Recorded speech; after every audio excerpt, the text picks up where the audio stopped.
There is a gap. You have felt it your entire life. Even if no one ever gave it a name, it is the space between the hand that reaches and the gift that arrives late, or arrives smaller, or does not arrive at all. You have called it bad luck. You have called it timing. Tonight, we call it what it actually is, a frequency mismatch between your voice and your supply, and we are here to close that gap before the hour ends. Somewhere beneath the noise of your thinking mind, there is an older instruction. It does not live in the part of you that calculates or worries or plans 3 steps ahead. It lives lower, in the chest, in the throat, in the place where sound is born before it becomes language. That place remembers Yeseraye Effata. It remembers a resonance that existed before scarcity was ever taught to you by anyone, a parent, a bank statement, a closed door. Tonight, we are not going to think our way into abundance. Thinking got you here, to this gap, to this ache of almost. Tonight, the mind steps aside and the voice steps forward. Because sound moves what thought cannot touch. When you vibrate correctly, the nervous system stops arguing with the universe and starts agreeing with it, and agreement is the only real currency the gates of supply understand. By the time this activation settles into your bones, your perception of lack will not simply soften, it will be dissolved at the root. The way frost dissolves the instant true sun touches it. Not metaphorical sun, structural, cellular, undeniable warmth. Stay through the stillness at the end. That is where the gates actually open. Every lineage carries a hum beneath its history, and yours is no exception. Long before scarcity was measured in currency, it was measured in breath, in who was permitted to speak abundance aloud and who was taught to whisper their needs for fear of being called greedy. Yeseraye Effata is the sound that existed before that fear was installed, a resonance carried in the throat of anyone who has ever demanded, without apology, that the gates simply open. Say the words slowly in your mind even now. Yeseraye Effata. Notice that they do not ask permission. They do not soften themselves into a question. They land like a decision already made, like a door that was never actually locked, only believed to be locked by generations who forgot they held the key the entire time. This is not a chant borrowed from a system that owes you an explanation. This is a vibration your own body already half remembers. Every ancestor who ever went without did not lack access to divine supply, they lacked the transmission that would have unlocked it, because somewhere along the chain, someone stopped singing and started merely surviving. Survival is quiet. Survival apologizes. Opulence, the real kind, the kind we are activating tonight, has never once apologized for existing loudly in a body that finally remembers its own frequency. Feel where your voice lives right now, low in the throat, resting, waiting. That is not decoration. That is architecture. The ancients who first carried this resonance understood that the voice box is not simply for communication between people. It is a transmitter aimed at something much larger, something that has been listening the entire time for a signal clear enough to answer. You were never forgotten by the frequency of universal opulence. You were simply muted, and muting is reversible. The moment sound returns to where thought used to sit in charge, tonight thought steps back. Tonight, the ancient hum in your chest gets its turn to speak first, uninterrupted, unedited, unafraid of how it sounds to anyone standing nearby. The mind you have trusted your entire life to keep you safe is the same mind standing guard at a gate it was never meant to control. It counts, it measures, it compares what you have against what you lack with a precision that feels like wisdom but functions like a cage. This counting mind kept you alive during scarcity, and now, in this moment of activation, it must be asked gently, but firmly, to sit down. Notice how quickly the logical mind wants to interrupt what we are building here. It whispers questions before the resonance has even finished forming. How can a sound change a bank balance? How can a frequency alter a circumstance already in motion? These questions are not wrong to have. They are simply asked by the wrong department. The logical mind was never given clearance to negotiate with divine supply. It was only ever given clearance to survive the wait. Divine supply does not respond to spreadsheets. It responds to resonance, to the felt certainty in a body that has stopped arguing with its own worth. The moment you attempt to logic your way into opulence, you hand the negotiation to a part of you fluent only in lack, because lack is the only language it has ever been trained on.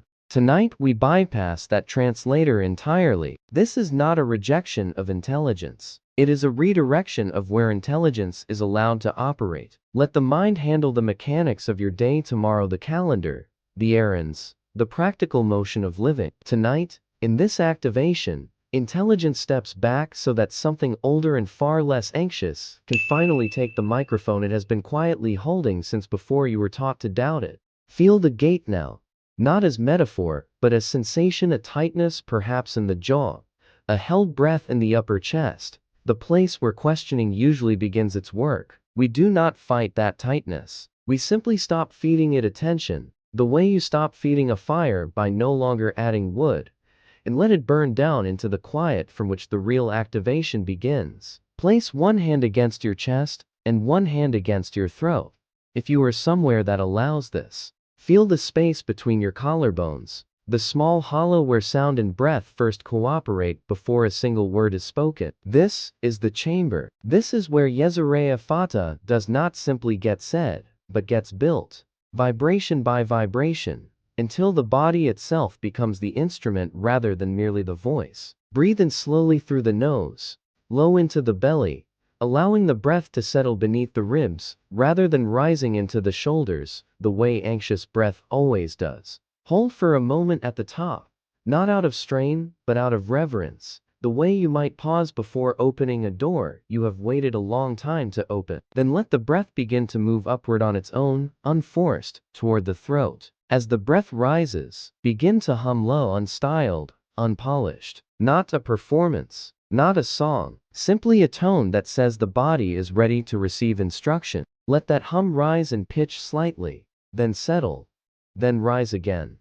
The way water finds its own level before it finally moves. This is the frequency preparing its channel, clearing what habit and doubt have left clogged in the passageway. Now, on the exhale, speak the words themselves. Yeseraye Effata. Not shouted, not whispered, spoken from that low chamber, allowed to vibrate the sternum, allowed to hum slightly in the back of the throat, the way a struck bell hums after the strike has already ended. Say it again. Feel where in the body the sound lands hardest, because that is the place still holding tension, still holding old instruction that this activation is here to overwrite. Something in the chest may soften unexpectedly. A held breath you did not know you were holding may finally release. This is not imagination. This is the nervous system recognizing a frequency it has been waiting to hear permission in, and permission, once spoken aloud in the body's own resonance, does not need to be repeated to be believed. And this leads us to the deeper unwinding. We are about to enter the scarcity that was never truly yours to carry,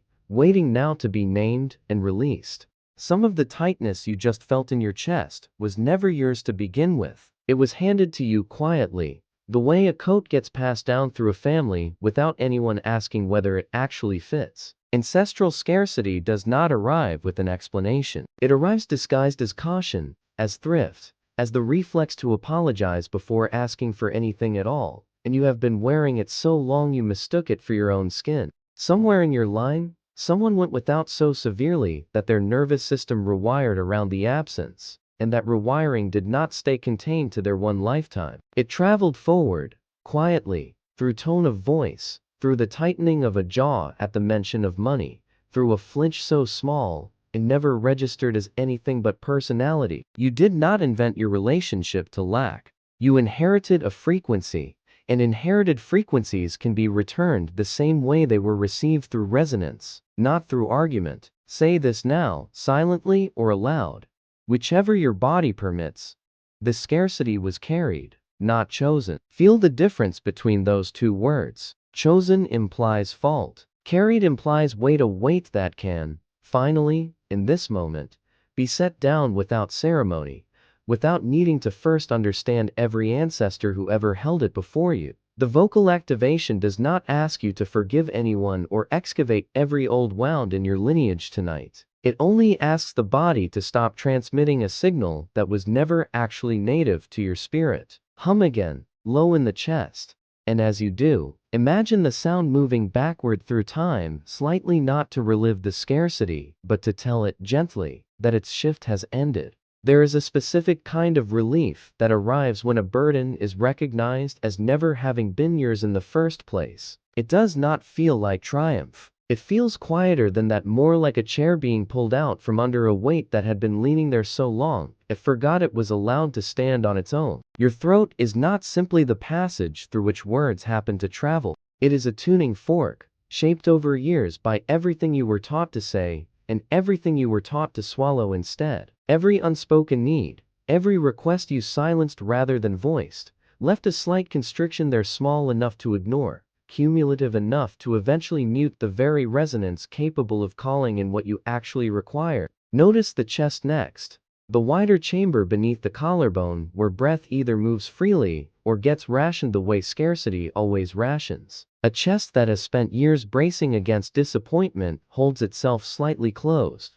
even during good news, even during rest. Tonight, invite that chest to open, not through force, but through the simple decision that bracing is no longer required information for the nervous system to hold on to. The diaphragm beneath does the quiet work most people never think about, expanding and releasing with every breath, and it is here that true vocal activation actually begins its deepest work. A shallow breather cannot fully vibrate the ancient frequency, because shallow breath is itself a symptom of a body still negotiating with fear. Breathe low, breathe wide. Let the diaphragm do the work it was always built to do, interrupted by old caution. When breath, chest, and throat finally cooperate rather than compete, the resonance produced is entirely different from ordinary speech. It carries weight. It carries certainty. This is the instrument divine supply has always been listening for, not your circumstances, not your resume, not your bank statement,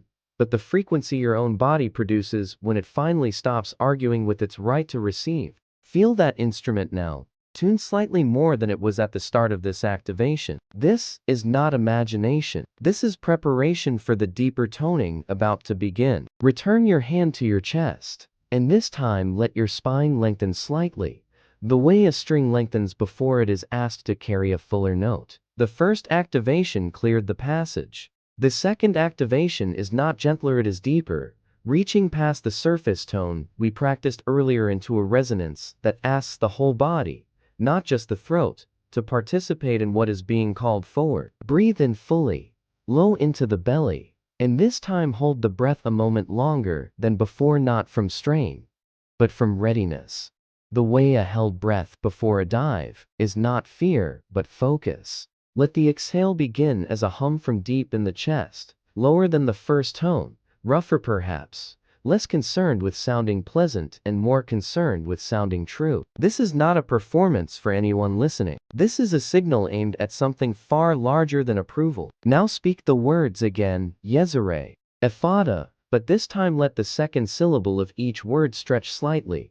Let it vibrate against the back of the throat, the way a struck string keeps sounding after the pluck has already passed. Feel where the vibration travels. For some, it moves into the jaw, for others into the sternum, for others lower still, into the stomach where old fear likes to settle uninvited. Wherever the tremor lands hardest, that is the wall being addressed tonight. Do not analyze it. Do not name the memory attached to it. If one surfaces, simply let the tone continue. Let it press gently against that wall the way water presses against stone for years before the stone finally yields, not through violence, but through persistence, through frequency applied without apology or hurry. Something in the deeper resonance may feel almost like heat, a warmth spreading slightly beneath the sternum, or a lightness at the base of the throat where tightness used to live. This is the second wall coming down, quietly, without drama, exactly the way real transformation tends to arrive, not as an explosion, but as a door that was never as locked as it appeared, finally swinging open on a hinge that was only ever rusted, never broken. Understand clearly what is meant by gates, because the word can mislead if imagined wrong. These are not gates guarded by some distant authority deciding your worthiness. They are gates within your own nervous system, built from years of bracing, and the only guard standing at them has always been your own resistance to receiving without first proving you have earned it. Divine supply does not require proof. It requires alignment, a frequency match between what you are vibrating and what you are requesting. A person can work with tireless effort and still stand outside these gates their entire life. Not because the universe is withholding, but because the signal they transmit still carries the old static of unworthiness beneath the surface of their ambition. This is why effort alone has never been the full answer, and why this activation exists at all. Effort moves the hands. Resonance moves the gate. When your vibration finally matches the frequency of universal opulence rather than the frequency of striving while doubting, the gate does not need to be forced, because a gate was never designed to resist a frequency it recognizes as belonging. Hum once more now, letting the tone rise slightly, imagining not as fantasy, but as felt sensation, a warmth spreading outward from the chest, as though a door somewhere just beyond the edge of your awareness has shifted on its hinge. You do not need to see the gate to feel it respond. Response arrives first as sensation long before it arrives as circumstance. Sovereign wealth does not knock politely and wait to be invited in through years of additional proving. It arrives the way water arrives at the lowest point in a landscape, inevitably, following the shape of what has already been prepared to receive it. Tonight, chapter by chapter, tone by tone, that shape has been prepared in you. Now comes the part almost no one is taught, and it is the part that determines whether everything built so far actually lands or simply fades like sound in an empty room. After the tone, after the activation, after the gate responds, silence must follow, and that silence is not empty. It is the vessel. It is where the frequency you just produced is finally received rather than merely spoken. Let your voice fall quiet now. Let the hum fade completely, and resist gently, without strain, the urge to fill the space that follows with more words, more thought, more checking whether it worked. That checking is simply the logical mind trying to reclaim the microphone it surrendered earlier, and tonight it does not get it back so quickly. In this stillness, the body continues the work the voice started. A struck bell does not need to keep ringing to keep vibrating. The sound continues traveling through the metal long after the strike itself has ended. Your nervous system is that bell right now. Sit inside the quiet and let it continue without narration. This is the part of manifestation almost every seeker rushes past, because stillness does not feel like productivity, and lack has trained you to distrust anything that does not look like effort. But command, real command, has never been loud. Command is the quiet certainty of someone who has already spoken and now simply waits, without anxiety, for the echo to complete its return. Stay here a moment longer than feels natural. That extra moment, uncomfortable as it may feel to a mind trained on urgency, is exactly where the gates finish opening. Something has shifted, and it did not shift through effort, through hustle, through the exhausting arithmetic of proving yourself worthy one more time. It shifted through frequency, through a voice that finally remembered what it was always permitted to say, and a body that finally stopped bracing long enough to let the answer arrive. Ancestral scarcity was never a life sentence. It was a signal, inherited rather than chosen, and signals can be retuned the moment something older and truer is given the chance to speak louder. Tonight, that older thing spoke. Tonight, the logical mind stepped aside long enough for resonance to do what analysis never could. Carry this forward quietly. You do not need to announce this shift to anyone. Do not need to explain it. Do not need to defend it against a doubting mind that will inevitably try to reassert itself tomorrow morning. Simply notice, over the coming days, how differently you respond to a bill, a delay, an unexpected expense. Notice whether the old bracing returns as strongly, or whether something in you now recognizes it as unnecessary. The frequency of universal opulence was never far away. It was only waiting for a voice willing to stop apologizing long enough to call it by name. If you feel your resonance shifting, declare your readiness in the comments, not as performance, but as the final, quiet confirmation that the gate has already opened.